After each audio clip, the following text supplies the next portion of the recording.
یہ جو دو دل ہوتے ہیں نا، ہمارے دو دل نہیں ہوتے، یاد رکھیے گا، دل ہمارے پاس ایک ہی ہے۔ یہ پھر دو خیال ہمیشہ کیوں آتے ہیں؟ ہر نیکی کے وقت بھی آئیں گے، ہر برائی کے وقت بھی آئیں گے۔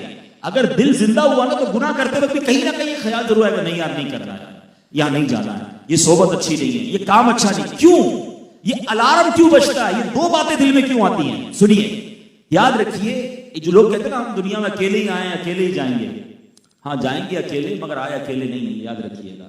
ہاں جب بچہ پیدا ہوتا ہے تو اسی وقت ابلیس کے ہاں بھی بچہ پیدا ہوتا ہے، شیطان کے ہاں بھی بچہ پیدا ہوتا ہے جسے حمزات کہتے ہیں، اور اسی طرح ایک فرشتہ پیدا ہوتا ہے جسے ملہم کہتے ہیں۔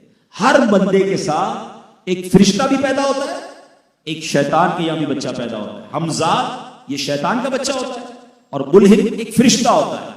اب جب آپ کوئی بھی نیکی کا دل چاہتا ہے نا، آپ کہتے ہیں دو دل ہو رہے ہیں یار، کروں نہیں کروں، آپ کو ملہم کہتا ہے کر لے، نماز پڑھ لے، مسجد میں چلا جا، محفل میں چلا جا، صدقہ دے دے۔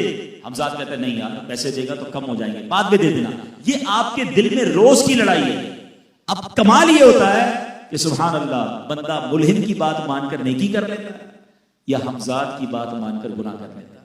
اب یہ ہے ہماری اصل لڑائی، یہ ہر وقت جاری رہے گی۔ اولئک الذین اشتروا الضلالۃ بالہدی، قرآن کہتا ہے یہ منافقوں کا وصف ہے، یہ منافقوں کی عادت ہے کہ وہ گمراہی کے بدلے میں، ہدایت کے بدلے میں گمراہی خرید رہے ہوتے ہیں۔ ہمیں موقع روز ملتا ہے، ہمارا دل کہتا ہے مت کر یہ کام، مگر ہم کر جاتے ہیں۔